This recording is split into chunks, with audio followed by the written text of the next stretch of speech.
Black Panther, the movie that everyone has been talking about. Now, some of you may be getting a bit tired of hearing people going,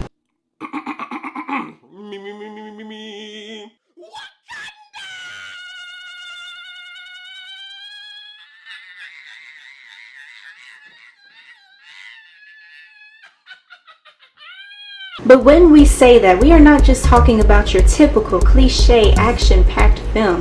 What this movie stands for and what this movie has offered to society is something that Marvel films have never done before, and is something that society has been in need of, especially in today's social climate. With that said, please make sure to subscribe to my channel and give this video a thumbs up. Anyways, let's get to it.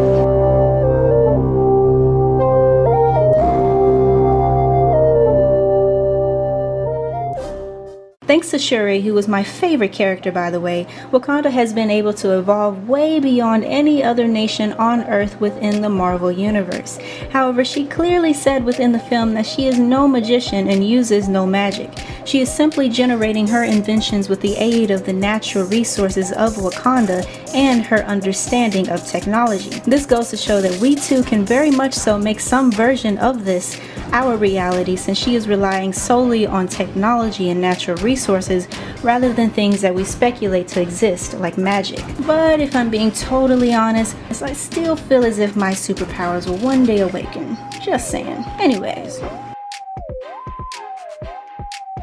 By the end of the film, we see that the king of Wakanda, the Black Panther, T'Challa, basically comes to a compromise about his values and perspective going forward about how he would govern and operate the global initiatives of Wakanda.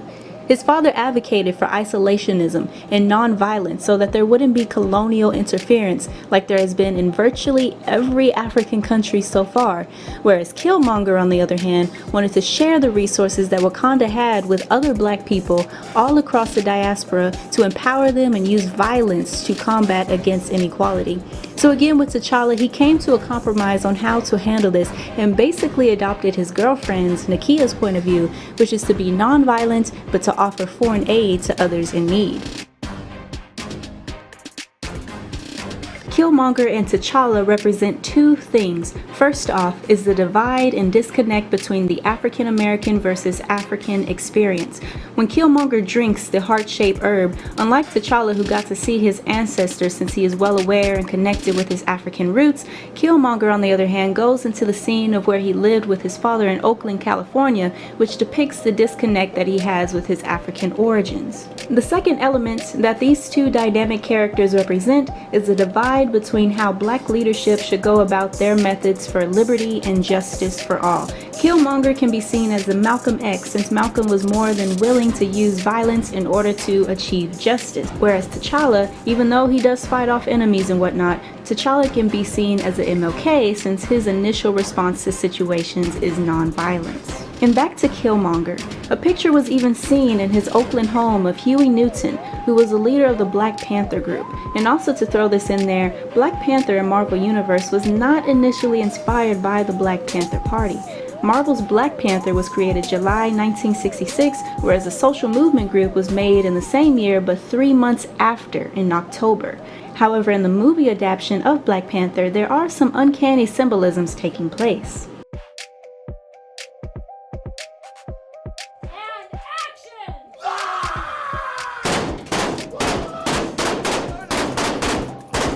From a first impression, Claw can be seen as the main antagonist or villain.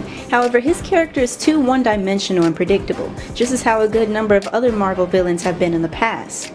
But not you, Loki, you can stay. By the way, Black Panther and Thor Ragnarok have a lot of similarities. Both take place in a highly advanced monarch society. Royalty are fighting for the throne. An evil relative shows up out of nowhere, having to join forces with those who usually oppose you. People at first thought you were dead, but apparently you weren't. Daddy dies and later on sees Daddy in afterlife realm, and then finding out that Daddy once did evil and problematic things. Having a female character that was originally LGBT, but then cutting it from the final production. I mean, dang. But hey, overall I enjoyed both of these movies so very much. Anyways, back to what I was talking about earlier. Claw is coming from a place of hate and white supremacy. In the film, he referred to the Wakandans as savages, even though they clearly aren't, but on the other hand, he is. Anyways, Claw is a white South African and basically represents the apartheid that took place within South Africa, which was their version of segregation. And of course, the influences of apartheid are still very much so present within South Africa, just as how the lasting effects of segregation still plays a role in American society. The scene of where Killmonger is in the museum depicts how black people, especially those from the African diaspora, have to be made aware of their own history by those who descend from the colonial powers who ravished African culture in the first place. Most of us, including myself sadly, are not aware of which certain African country or tribe we originated from, because when slavery happened, those Africans from the same country or tribe were purposely separated so that there was a language barrier amongst them, which made it harder for them to communicate and ultimately organize a revolt. Anyways, in many cases when black history is being told by white people, there is whitewashing or a disconnect between the narrative that is being expressed by a white historian or expert versus what truly went down in history. In the film, we see this when Killmonger is told of the historical significance of the African artifacts by a white woman, but he then points out that she stated the wrong origins of the artifacts. And just to throw this in there, I loved how Killmonger was all like, let me take this off your hands because you know your ancestors were the ones who stole it in the first place, so bury me in the ocean with my ancestors that jumped from slave ships because they knew death was better than bondage. When Killmonger said this, he was referring to how during the transatlantic slave trade, slaves were thrown overboard either because of sickness or because they no longer could tolerate the torture of being in bondage. If you have ever seen the layout of slave ships, it is not exactly the most ideal place to be cooped up in. People were strategically arrayed as if they were livestock and for months on end had to stay in the same exact position most of the day across the Atlantic Ocean. Also, the pictures seen here are from when I went to Memphis, Tennessee and visited the Slave Haven Museum and the National Civil Rights Museum, which was originally called the Lorraine Motel, of where Martin Luther King was assassinated. This picture basically gives you a general idea of how tight and compact the spaces were on slave ships. And when I went to the Slave Haven Museum, I learned that due to the slave trade, till this very day, sharks in the sea still follow ships centuries after the fact because they are expecting a meal to be thrown overboard for them. In other words, the body of an African slave. One of the things that was circulating around Black Panther was whether or not this film would be marketable overseas in places like Europe and Asia. Now, this whole question ties back into white Hollywood's philosophy that only whites and light skin sells, and to a much larger extent the conversation over anti-blackness, which is a byproduct of westernization. And I'll admit, I too was kind of worried about if this movie was going to do well overseas, especially in places like Asia, of where anti-blackness is, well, you get where I'm going with this. So yeah, I was concerned initially because generally overseas, thanks to American media, the general idea of black people as a whole is slavery, drugs, violence, poverty. And then if we are seen in a positive light, the only people or things that come up are Obama, Will Smith, hip-hop, NBA, etc. It's just such a narrow and skewed conception of what we as black people are. So with this movie, after I watched it, I made sure to watch people's reactions to the film, such as those in China and South Korea. After all, a big scene did take place in South Korea. And for the most part, to my surprise, they were saying great things about it, which made me really, really happy. It just goes to show that Black Panther is paving the way in defying stereotypes and redefining the narrative of black people as a whole. And this is very important to me because I wish to one day travel all over the world, especially East Asian countries in particular, and the last thing I want to go through as a setback is to experience anti-blackness and discrimination. Some of the women of Wakanda, such as the Dora Milaje, are bald, and when Okoye, the leader of the female warriors, was at the secretive casino in Busan, South Korea, she felt uncomfortable having to wear a wig because that meant she was conforming to beauty standards. Now you may be thinking to yourself, why is this so important? It's just hair. Well, I think this clip from an interview Lupita Nyongo had with Trevor Noah will speak for itself. You know, before the advent of the white man, black people on the continent were doing all sorts of things with their hair. But the kind of shaming or rejecting of kinks and curls is new. And so in this story, Wakanda is a country that's never been colonized. They don't know the first thing about the white world. Right. And so they embrace themselves. They embrace themselves. They have their own sense of what is beautiful and their own sense of augmentation. And that's why you don't see any straight hair. And there you have it. In addition to all this, the fact that the women casted for this film all had darker skin tones defies colonialism and colorism. For those who don't already know, colorism is a type of systematic prejudice against those with darker skin tones amongst the same racial or ethnic community, and of where lighter skin tones are preferred.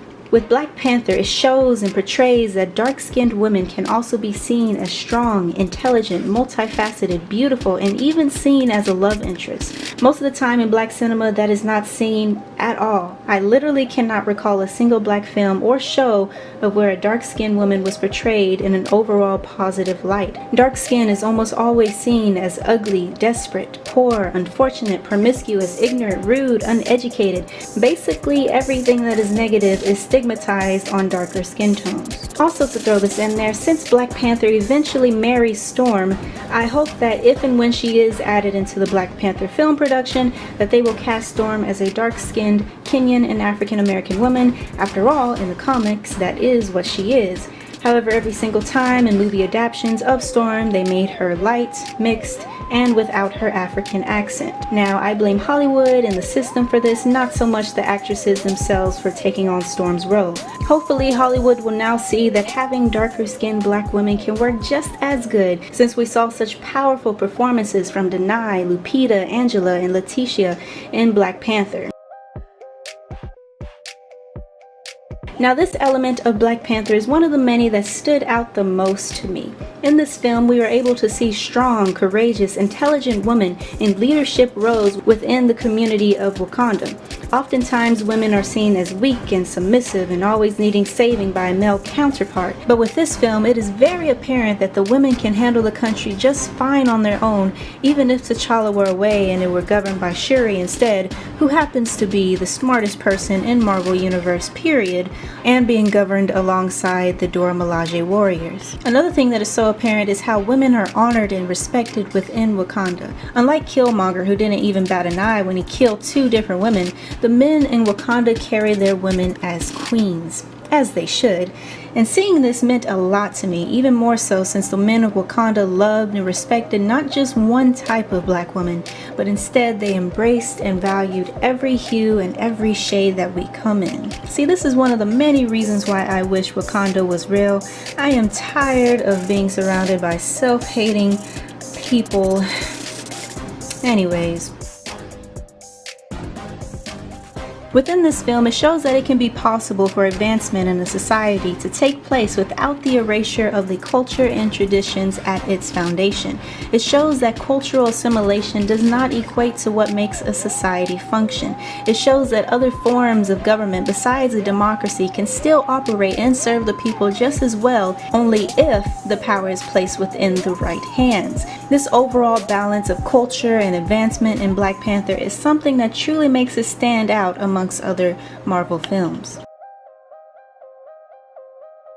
Another reason why I say that Black Panther is more than a movie but rather a movement is that you are seeing young black kids all across the African diaspora embracing and not being ashamed of their blackness and their African roots. Now, I know that this is not the first film to feature a black superhero, but it is the first to be given such a huge budget, break box office records, receive so much international hype, and to live up to the hype all at the same time. Black Panther shows that black films are more than just films about slavery or the civil rights movement or Tyler Perry films. This film depicts us on a more humane level that can appeal to the global audience more than any other blockbuster film has ever done before. Also, wouldn't it be cool if Universal Studios made a park for Wakanda just as how they have one for Hogwarts?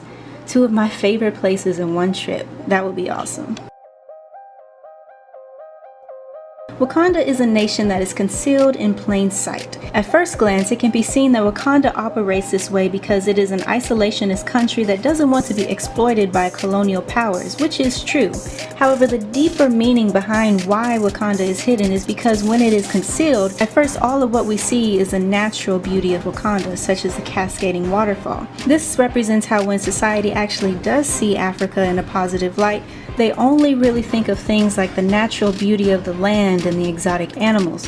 However, Africa is so much more than that. So when we finally do get a glimpse into Wakanda, it basically depicts how society tends to overlook and ignore the potential power and impact that Black people can have on the world. Wakanda is a vivid illustration of what an African country or Africa as a whole could have been like had it not been exploited for its natural resources, forced labor through slavery, and the overall influences of colonialism.